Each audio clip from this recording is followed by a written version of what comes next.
da sua rotina. E aí então ele ia para a igreja, ele sentia profundo sentimento de culpa, desespero, por não conseguir mais abandonar aquele vício. E aí então ele termina o seu colegial e ele vai para um seminário. E dentro daquele seminário bíblico, onde ele aprendia e estudava a Bíblia profundamente, ele continuava lutando contra esse pecado. Inclusive, ele começou a compartilhar com o seu companheiro de quarto que esse vício o acompanhava desde a sua infância, e ele chorava e lutava muito contra isso, mas as suas vitórias eram poucas, e com um prazo curto de vitória, e então ele voltava a ver pornografia e a praticar a masturbação. E aí então ele teve sérias dificuldades com isso. Ele terminou o seminário, e aí então ele se casou, ele teve filhos, mas sempre com esse mesmo problema, sempre com esse vício que acompanhava desde a sua infância. E então um pastor, que era seu amigo, aquele amigo de quarto, para quem ele compartilhou, continuava orando por ele, continuava exortando, até que um momento ele cansou disso, cansou de prestar contas e se rendeu ao seu vício. E aí então, em poucos anos, a sua prática nesse vício fez com que ele não se satisfazesse mais com apenas aquelas imagens, e ele acabou traindo a sua esposa, agora com uma mulher real. E aí então ele é descoberto, o seu casamento é desfeito, ele então agora perdeu os seus filhos, a sua esposa, ele como um pastor perdeu o seu pastorado, ele perdeu tudo com isso. Então, meus irmãos, meus amigos, esse é um assunto muito importante, muito sério. Pessoas têm perdido as suas vidas por conta da pornografia, e eu não quero me restringir e limitar apenas à pornografia, mas tantos outros pecados nessa área nos atingem. O próprio Jesus disse que você desejar alguém do outro sexo com desejo impuro no seu coração, você já adulterou. Mas da mesma forma, a masturbação, que é um pecado às vezes decorrente da pornografia, o adultério, a fornicação, todo desejo sexual ilícito, esse desejo de lascívia, é sobre isso que eu quero falar essa noite com vocês. Uma pesquisa neurológica, eu vi essa semana, revelou que o efeito da pornografia na internet sobre o cérebro humano é tão potente, se não mais, do que substâncias químicas que viciam, tais como a cocaína e a heroína. Cada uma droga dessa estimula uma parte do cérebro, e a pornografia, ela tem um poder tão alto que ela consegue estimular tanto a parte que a cocaína desempenha no cérebro lá, não sei direito isso, tem que ver com o Nel, tem mais base para falar, quanto a heroína, quanto a cocaína. Mas eu sei que o que essa pesquisa mostra é que a pornografia afeta de fato o nosso organismo, fisicamente o nosso cérebro. É muito séria essa questão. Talvez você desde já, tenha pensado, não, mas esse não é um problema meu. Não, eu lido fácil com isso, na verdade eu estou pensando até discretamente de ir embora, porque eu não preciso ouvir isso. E eu digo para você, cuidado. Porque 2 textos da Bíblia falam o seguinte, o primeiro, quando sou fraco, é aí que eu sou forte. Quando eu reconheço a minha fragilidade, então eu vou ter todas as barreiras possíveis e necessárias para eu me manter longe daquele pecado, porque eu me considero fraco. Então a Bíblia diz que você é forte. Ou o outro texto, cuidado quem pensa estar de pé, para que não caia. Então cuidado com a arrogância de achar que esse é um tema que você não precisa ouvir, ou que não tem importância para você. Até porque há um tempo atrás, eu achava que esse pecado era um pecado da minoria. Poucos na igreja, crentes, eu imaginava que lutavam com isso. Mas com o tempo fui descobrindo que é um grande erro, um engano pensar isso. Eu tenho quase certeza que a maioria aqui já teve algum contato com pornografia, ou todos aqui já tiveram desejos sexuais ilícitos, ou muitos estão escravizados pela lascívia. Esse é um tema muito importante e necessário. Donald Wyman é um homem que trabalhava como um cortador de árvores, um lenhador.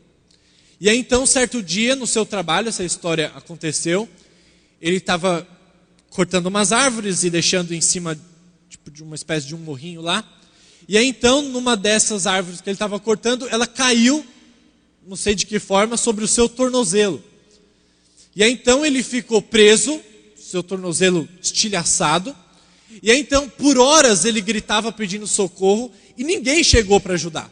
Não tinha ninguém ali, era um lugar afastado.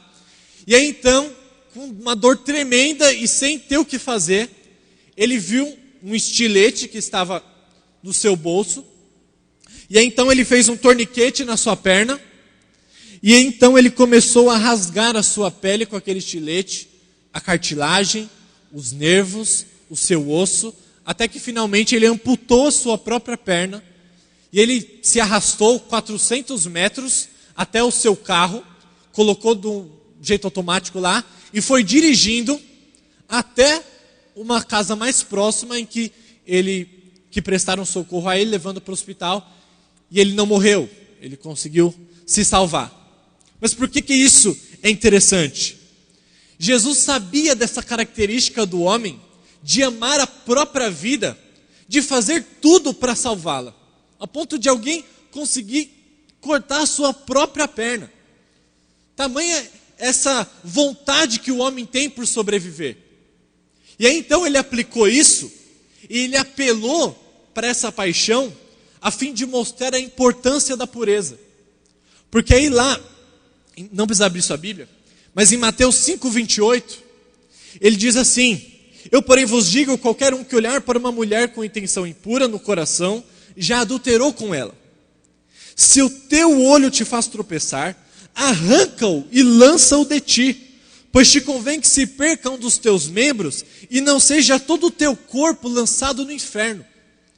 Jesus se apropriou dessa vontade que o homem tem de fugir da morte, de sobrevivência, e ele diz: é melhor que você perca um membro do seu corpo, como na história o homem perdeu a sua perna. Jesus está dizendo: é melhor que você arranque o seu olho do que o seu corpo inteiro pereça, que o seu corpo inteiro seja lançado no inferno. Tamanho é a importância e necessidade desse tema. Mas é claro que quando Jesus diz isso, ele não está dizendo que você deve arrancar verdadeiramente o seu olho, até porque se você arrancar o seu olho esquerdo, o seu olho direito ainda consegue ver pornografia.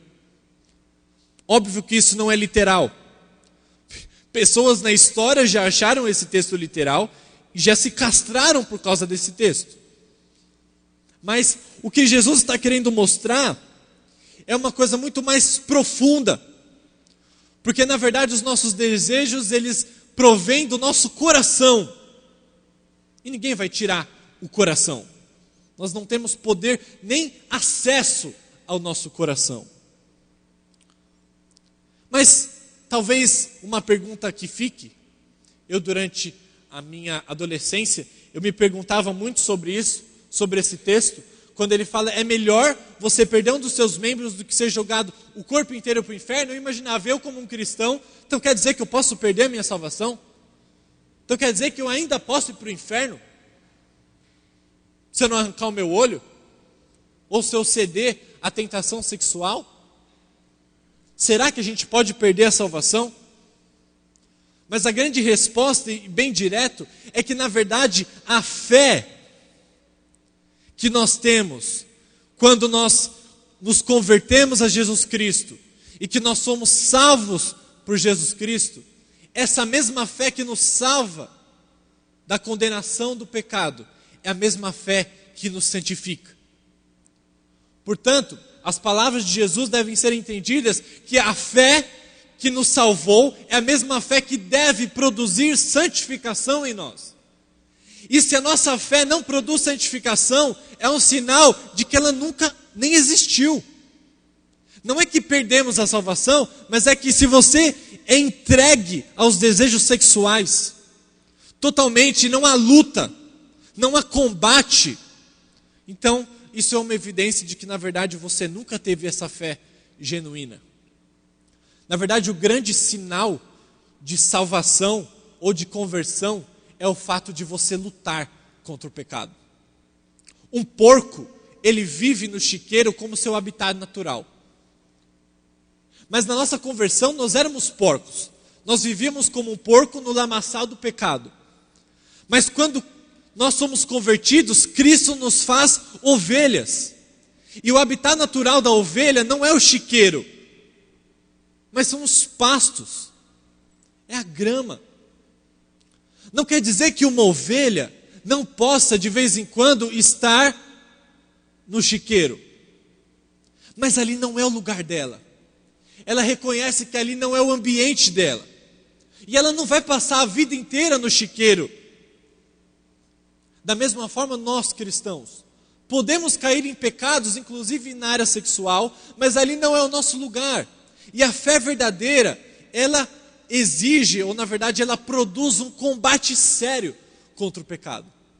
Então a primeira coisa que eu queria falar é que para você fazer uma autoanálise, será que você tem lutado, combatido contra esse pecado?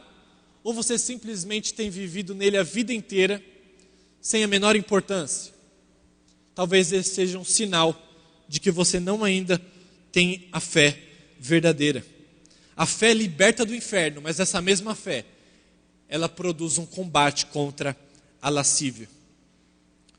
Mas eu queria me focar mais nesse sermão sobre então como nós mortificamos ou matamos a lascívia que tem no nosso coração.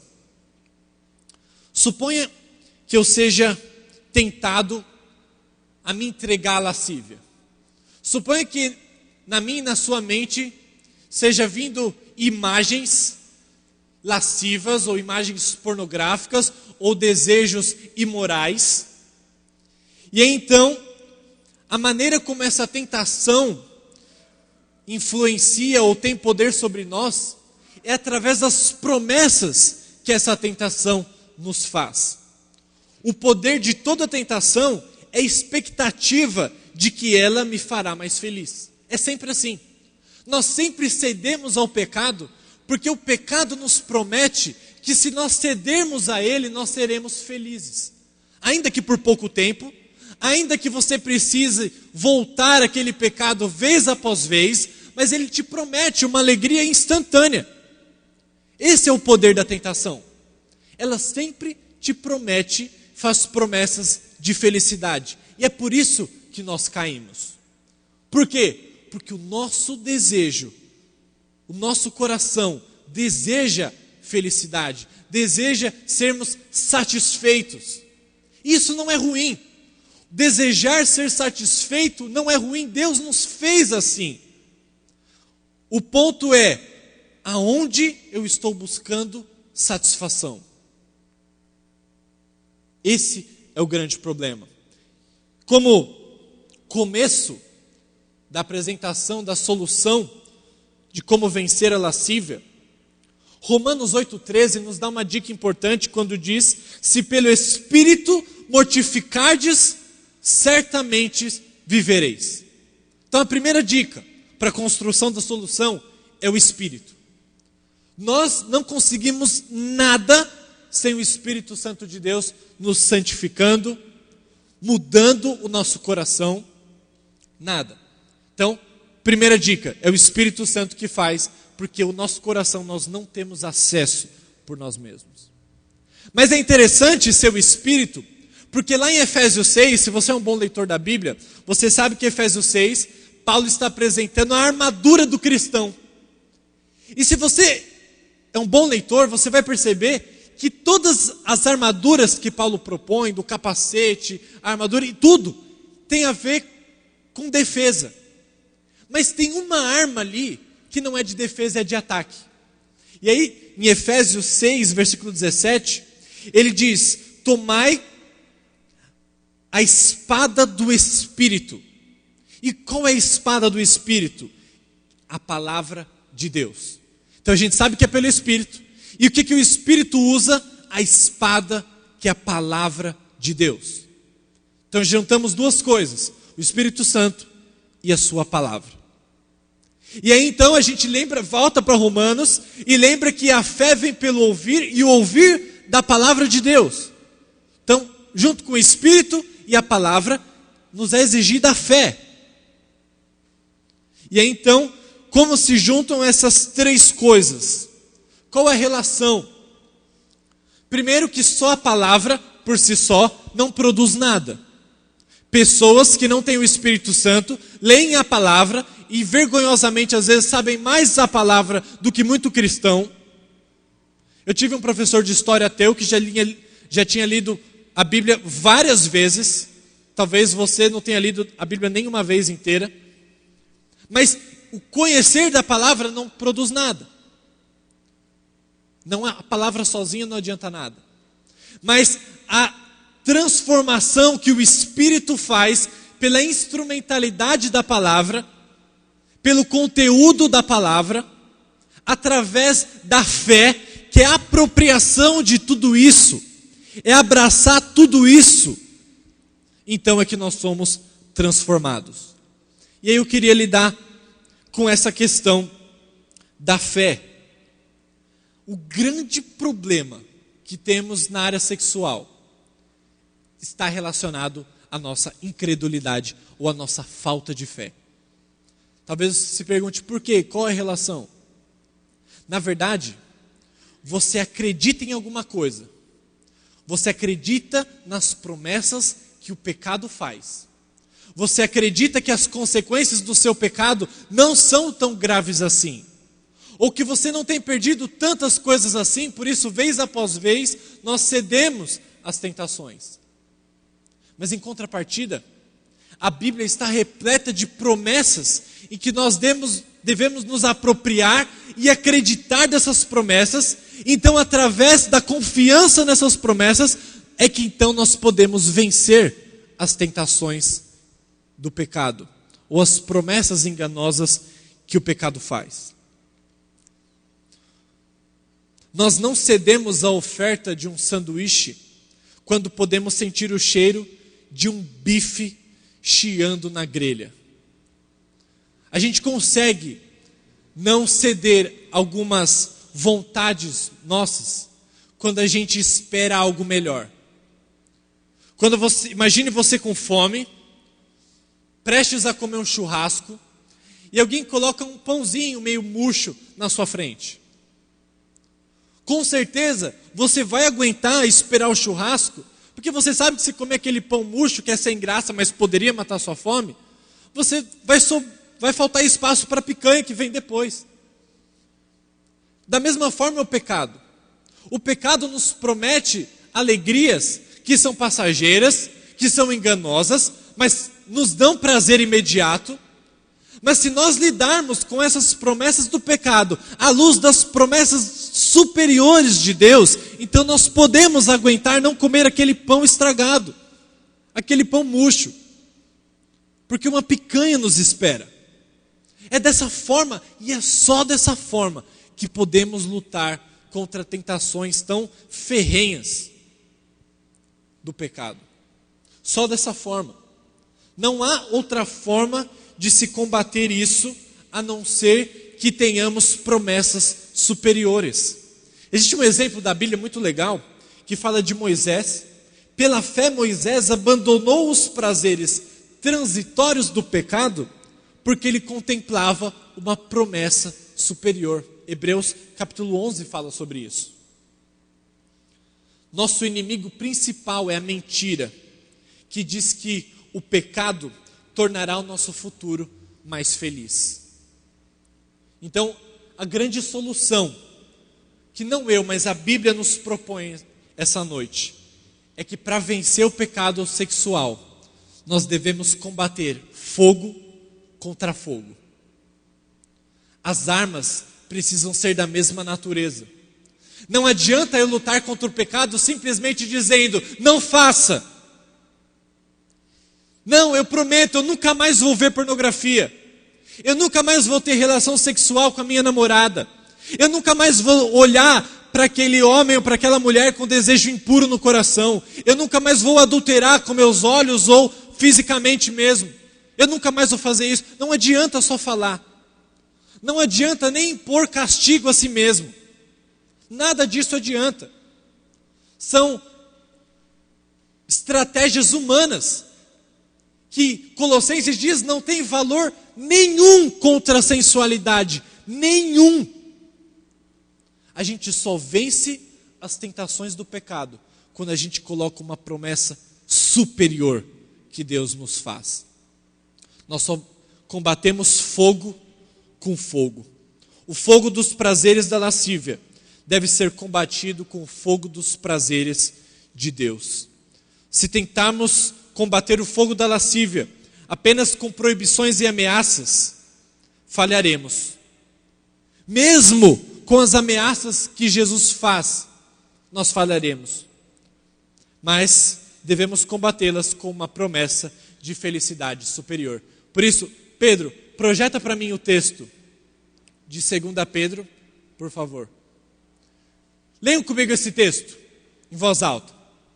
Visto como, pelo seu divino poder, nos têm sido doadas todas as coisas que conduzem à vida e à piedade, pelo conhecimento completo daquele que nos chamou para a sua própria glória e virtude, pelas quais nos têm sido doadas as suas preciosas e muito grandes promessas, para que por elas vos torneis coparticipantes da natureza divina, livrando-vos da corrupção das paixões que há no mundo. Esse texto é muito interessante.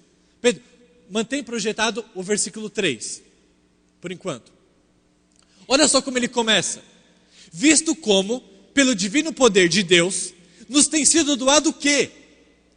Todas as coisas que conduzem à vida e à piedade, à pureza. Ou seja, não falta nada, nós temos tudo que nos tem sido doados, que nos conduzem à vida, que nos carregam para a vida e para a piedade, para uma vida de pureza. Não há desculpa, nós temos tudo para vencer. Por isso é incabível um cristão verdadeiro dizer, eu não consigo, eu não posso vencer, é mais forte do que eu. Não é. Nós temos o Espírito Santo, todas as coisas nos têm sido doadas, vida e piedade. Só que olha que interessante, como que essas coisas vêm? Pelo conhecimento completo ou pleno daquele que nos chamou para a sua própria glória e virtude.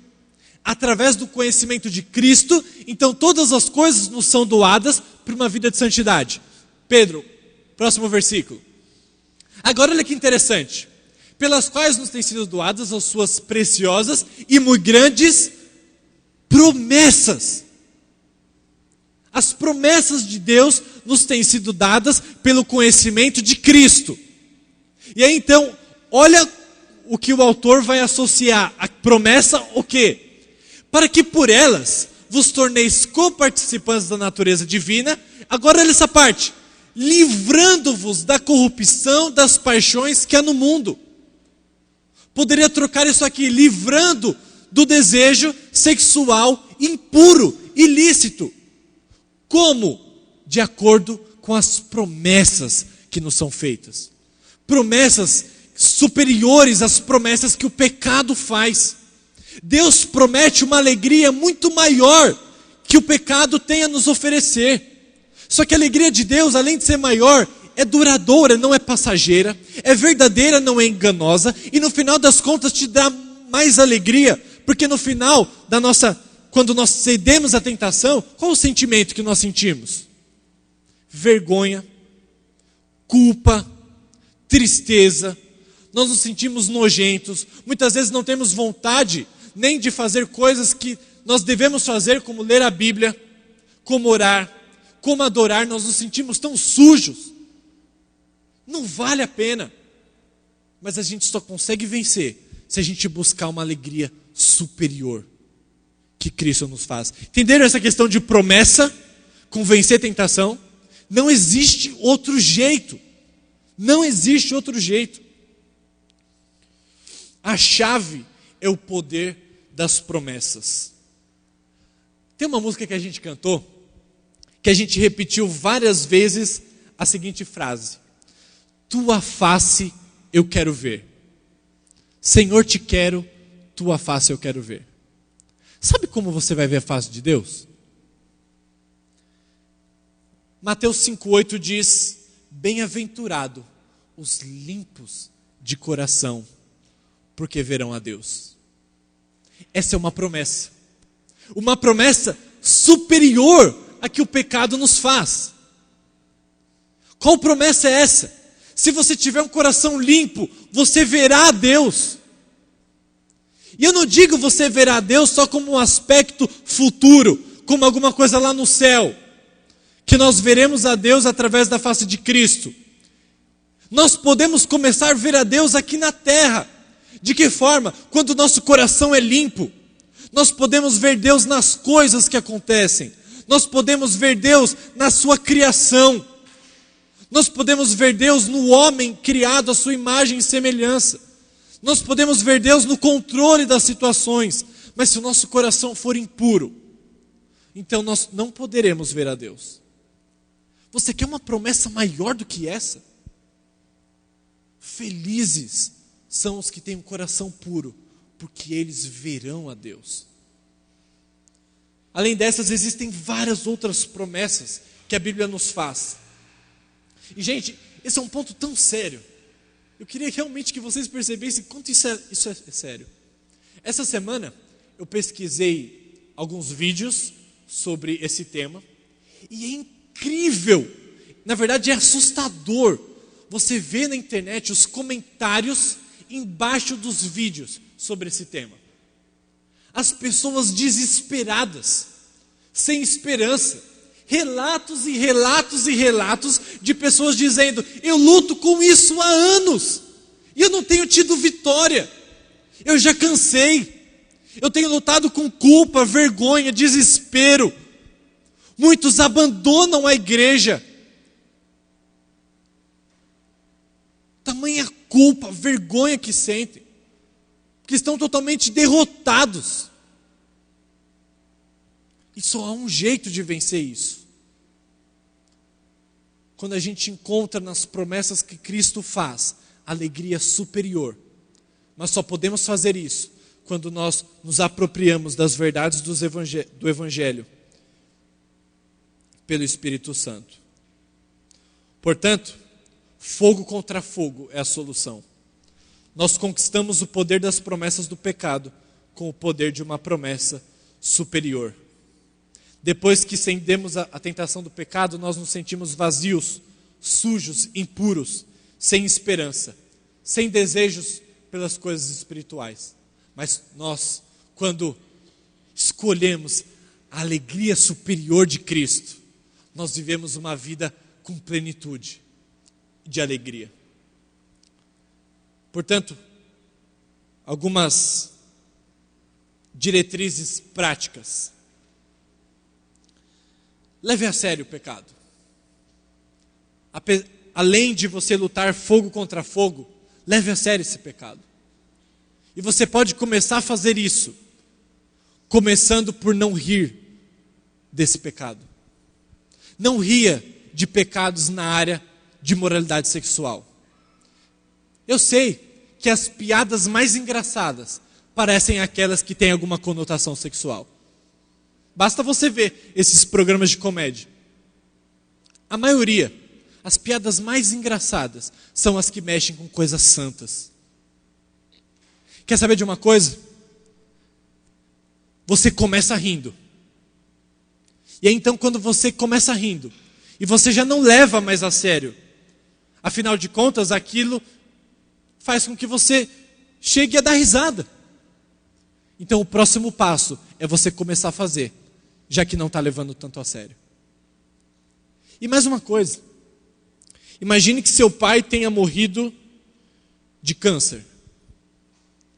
Jamais na sua vida você vai ouvir a palavra câncer e vai dar risada. Você nunca vai levar essa doença na brincadeira, porque isso é pessoal. Seu pai morreu de câncer. O nosso Senhor Jesus Cristo, o nosso Salvador, morreu pelo pecado da imoralidade sexual. Nós não devemos rir dele. Ele causou a morte do nosso Salvador. A nossa transformação começa quando a gente leva o pecado a sério. Mas, meus irmãos, agora eu quero falar com você que talvez tenha estragado tudo. Talvez você refletiu nas suas ações passadas e você se estremece de remorso, de culpa e de vergonha. Talvez para você a pureza parece uma causa perdida. Então eu quero que você escute essa história. Essa história chama O Quarto. É um sonho que um homem que lutou com essa questão da pureza teve um sonho. E depois ele escreveu esse sonho. E eu quero ler isso para você. Você que talvez perdeu a esperança da pureza. Talvez que você tenha achado que estragou tudo e não há mais solução para você. Eu quero que você preste atenção nessa história. Eu quero que você se imagine nesse quarto. Eu quero que você imagine você sendo o personagem dessa história. Preste atenção. Naquele estado, entre estar acordado e estar sonhando, me encontrei em um quarto. Não havia nada que chamasse a atenção, exceto por uma parede coberta de arquivos com gaveta com fichas. Imagine essa cena. Eles eram como aqueles de biblioteca que listam os livros por autor e assunto em ordem alfabética. Mas esses arquivos que iam do chão ao teto e pareciam não ter fim em cada lado, tinham cabeçalhos muito diferentes. Ao me aproximar da parede de arquivos, o primeiro a me chamar a atenção foi um intitulado Garotas de Quem Eu Gostei. Eu o abri e comecei a passar o olho nas fichas. Rapidamente eu fechei a gaveta, chocado pelo fato de reconhecer os nomes que estavam escritos em cada ficha.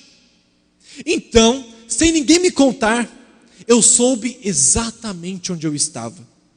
Este quarto sem vida, com os seus pequenos arquivos, era um sistema de catalogação da minha vida. Aqui estavam anotadas as ações de cada momento meu, grande ou pequeno, com um detalhe que a minha memória não poderia esquecer. Fui tomado por uma sensação de admiração e curiosidade, acompanhada de terror, quando comecei a abrir os arquivos aleatoriamente e explorar os seus conteúdos. Alguns me trouxeram alegria, outros agradáveis memórias, outros uma sensação de vergonha e arrependimento tão intensa que até olhava por cima do ombro para ver se alguém estava observando. Um arquivo chamado Amigos estava ao lado de um marcado Amigos a quem traí. Os títulos variavam de mundano até os mais esquisitos. Livros que eu li, mentiras que contei, conforto que ofereci, piadas de que eu ri. Alguns eram até hilariantes quanto à sua exatidão, coisas que gritei contra os meus irmãos. De outros eu não pude rir, coisas que fiz movido pela raiva, coisas que murmurei contra os meus pais. Eu sempre ficava surpreso pelo conteúdo. Frequentemente havia muito mais fichas do que eu esperava. Algumas vezes havia menos do que eu desejava. Fui esmagado pelo volume completo de vida que havia vivido. Haveria a possibilidade de eu ter tido tempo, nos meus 20 anos, de escrever cada uma dessas milhares e milhares e milhares de fichas. mas cada ficha confirmava esta verdade. Cada uma delas estava escrita com a minha própria caligrafia. Cada uma assinada com a minha assinatura.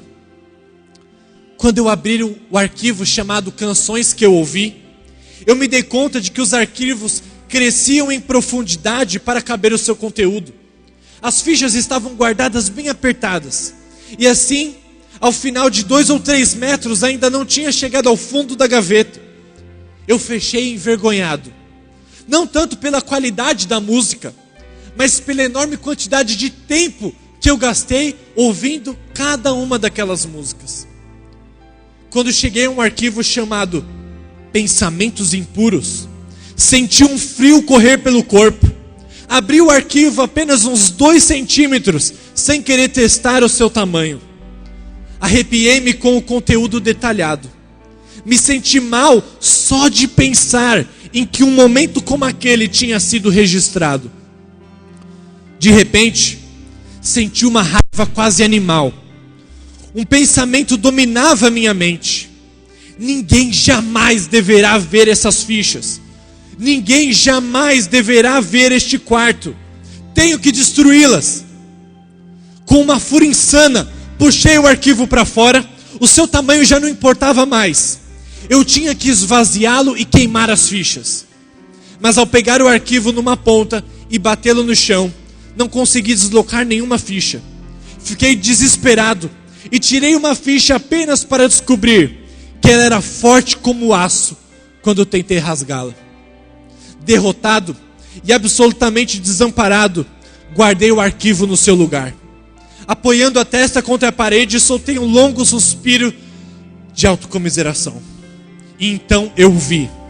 O título dizia: Pessoas a quem compartilhei o Evangelho. O puxador estava mais brilhante que aqueles ao seu redor, mais novo, quase sem uso. Eu puxei a gaveta e saiu na minha mão uma pequena caixa de no mínimo 8 centímetros de comprimento. E podia contar as fichas em apenas uma mão. Então vieram as lágrimas. Comecei a chorar. Os soluços eram tão profundos que a dor começava no estômago e me sacudia o corpo inteiro. Caí de joelhos e chorei. Gritei sem constrangimento por causa da esmagadora vergonha de tudo aquilo. As fileiras de gavetas dos arquivos giravam em meus olhos, cheios de lágrimas. Ninguém jamais poderia ver esse quarto. Eu deveria trancá-lo e esconder a chave. Mas então, ao limpar as lágrimas, eu o vi. Não, por favor. Ele não. Não neste lugar. Oh, qualquer um menos Jesus.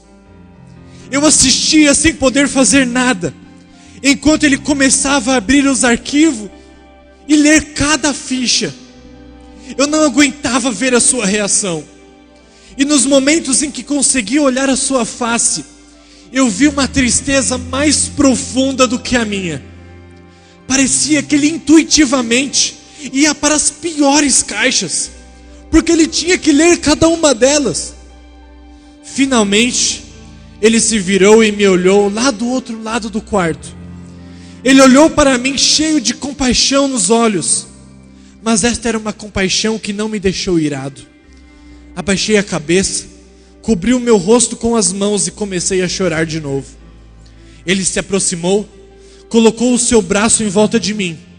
Ele poderia ter dito tantas coisas, mas não disse nenhuma palavra, apenas chorou comigo.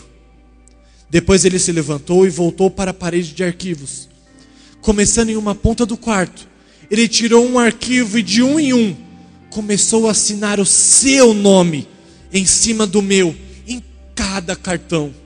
Não, eu gritei, correndo em sua direção. Tudo que eu consegui dizer foi não, não, enquanto tirava a ficha da sua mão. O nome dele não deveria estar nessas fichas, mas lá estava ele, escrito em vermelho tão rico, tão escuro, tão vivo. O nome de Jesus cobria o meu, estava escrito com o seu sangue. Ele delicadamente pegou a ficha de volta, sorriu um sorriso triste e continuou a assinar as fichas. Acho que jamais compreenderei como ele o fez tão rapidamente. Mas no próximo instante parecia que ele fechava o último arquivo e voltava para o meu lado. Ele colocou a sua mão no meu ombro e disse: está consumado. Me levantei e ele me guiou para fora do quarto. Não havia tranca na porta, ainda havia fichas a serem preenchidas. Para pecadores como você e eu, existe uma grande e excelente notícia. Cristo pagou a nossa dívida. Ele cobriu o nosso pecado com o seu sangue. Ele se esqueceu do passado. A pureza começa hoje. Romanos 12 diz: portanto, deixemos de lado as obras das trevas e revistemo-nos da armadura da luz.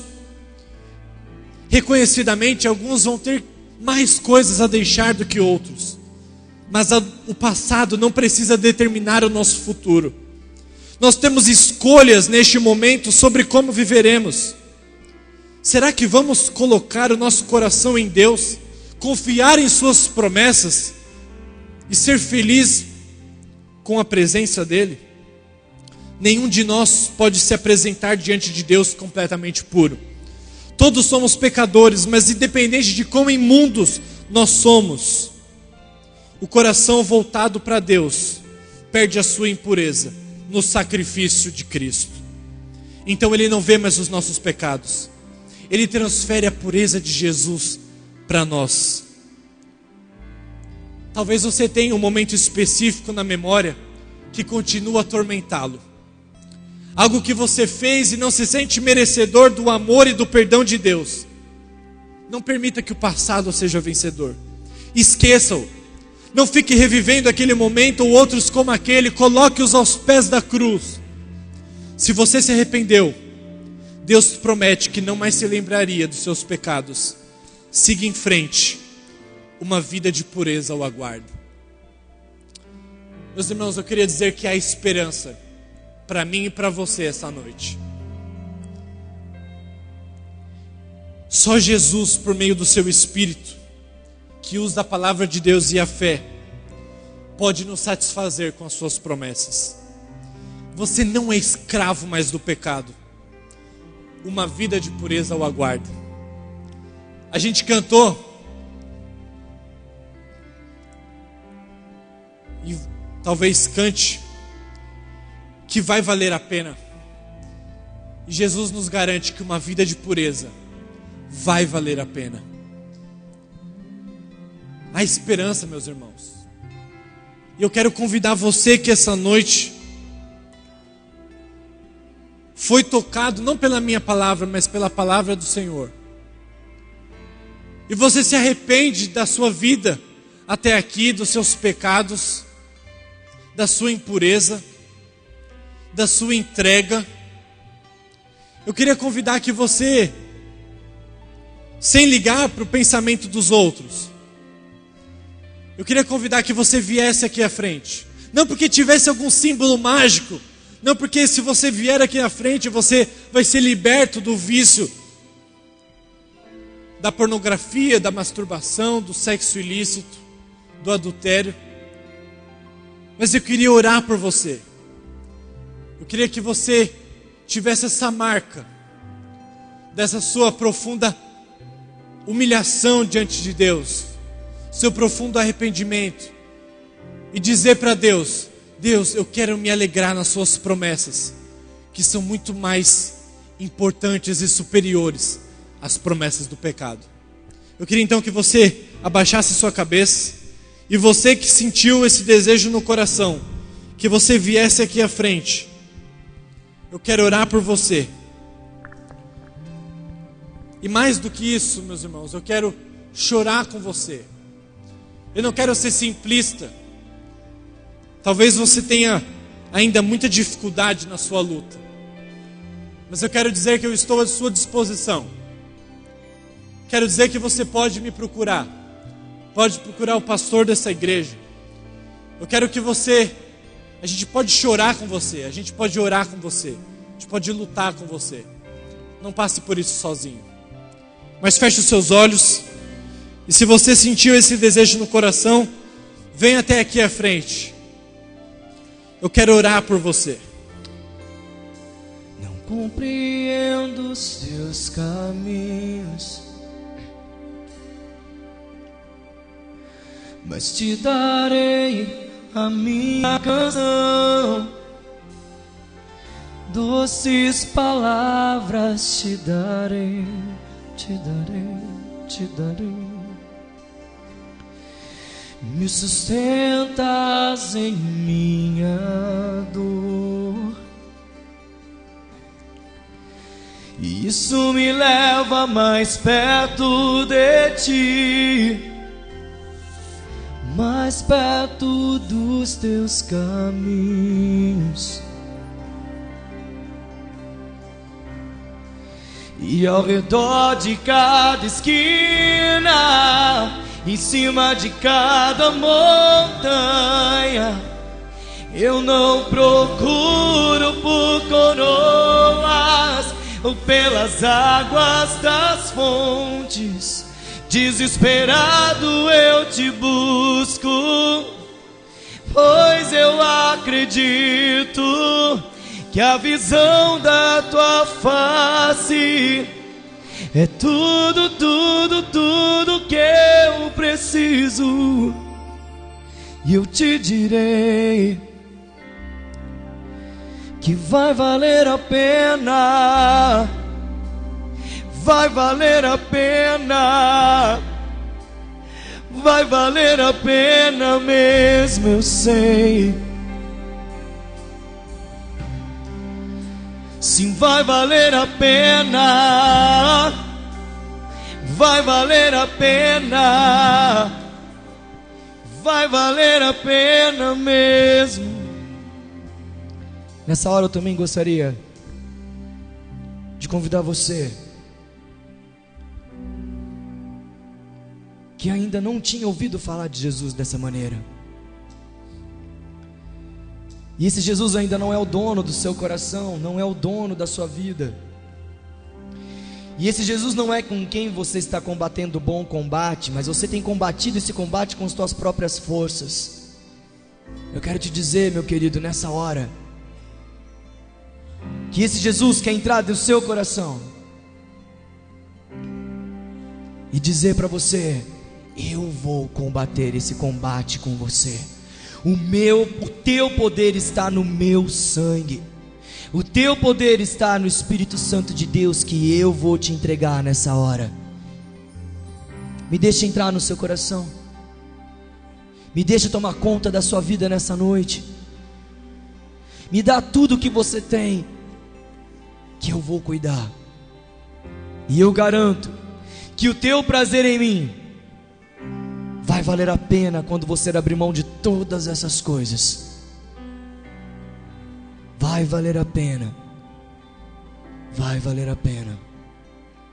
Se você ainda não convidou Jesus para morar dentro do seu coração, essa é a hora. Ele está aqui de braços abertos, dizendo: todos os teus pecados estão perdoados, porque eu morri por eles na cruz. Baste que você me aceite e me deixe entrar na tua vida e cuidar de tudo que é teu. Nessa hora, se você ainda não fez isso, eu te convido a vir aqui à frente, para que nós também possamos orar por você. Não compreendo os teus caminhos, mas te darei a minha canção. Doces palavras te darei, te darei, te darei. Me sustentas em minha dor, isso me leva mais perto de ti, mais perto dos teus caminhos. E ao redor de cada esquina, em cima de cada montanha, eu não procuro por coroas ou pelas águas das fontes, desesperado eu te busco, pois eu acredito que a visão da tua face é tudo, tudo, tudo que eu preciso. E eu te direi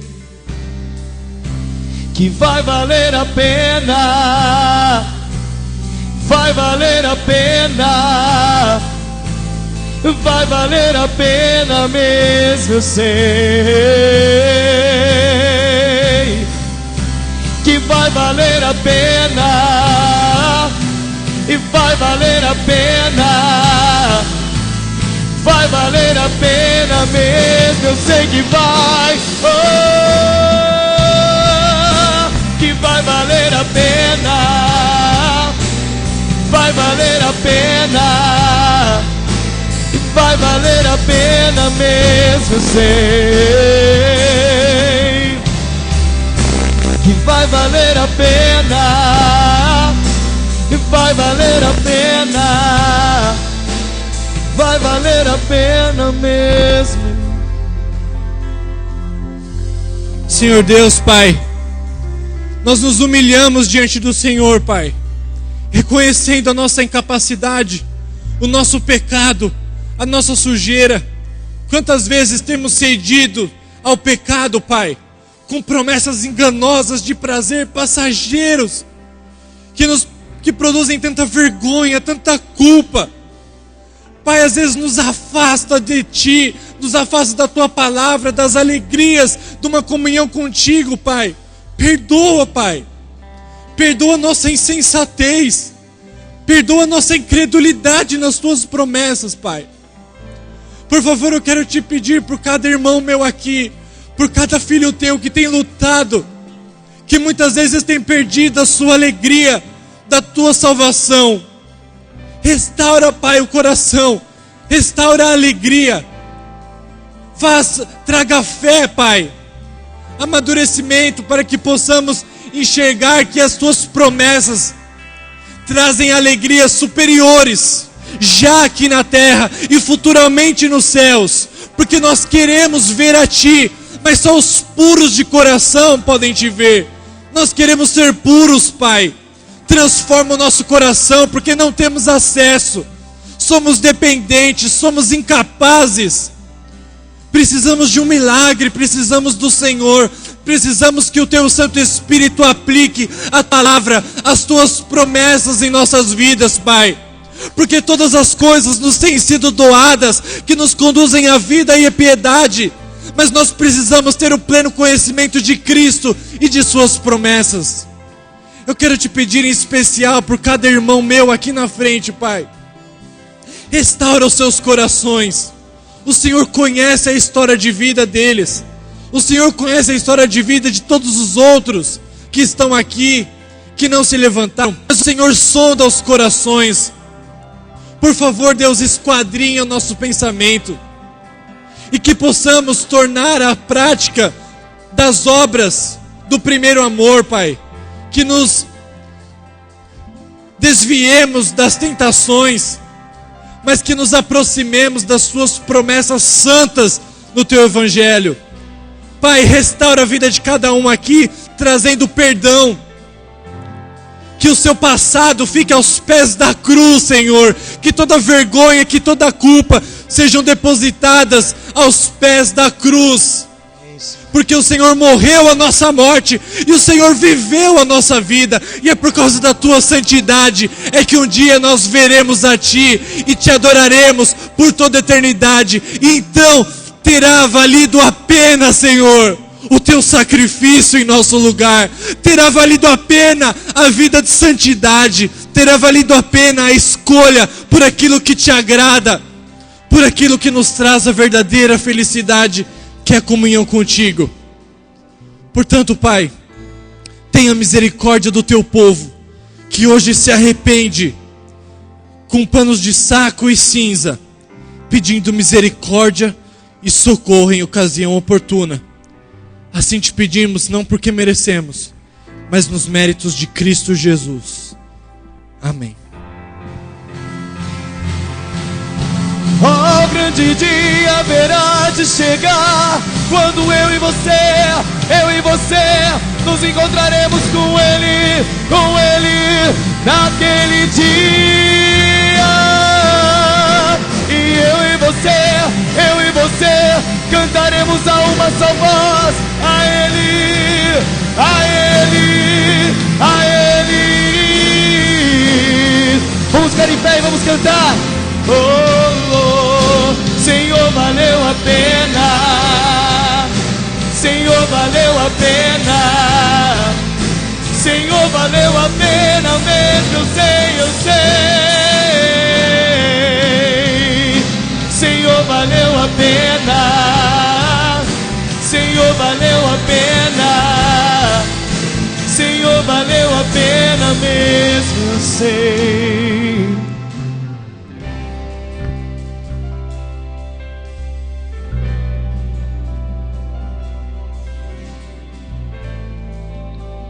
Vamos colocar em pé e vamos cantar?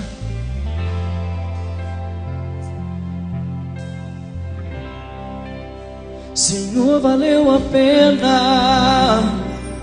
Senhor, valeu a pena.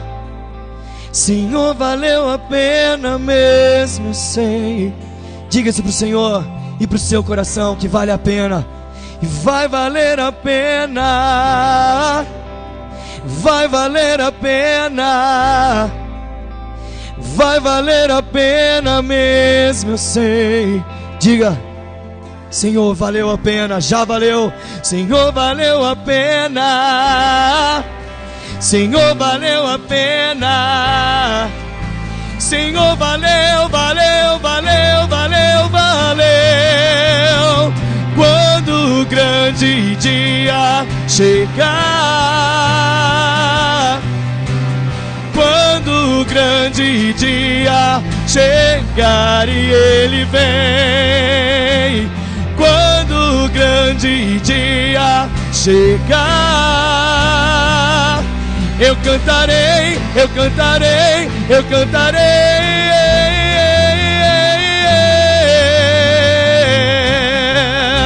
Senhor, valeu a pena. Senhor, valeu a pena. Senhor, valeu a pena mesmo, eu sei. Senhor, valeu a pena. Senhor, valeu a pena. Senhor, valeu a pena.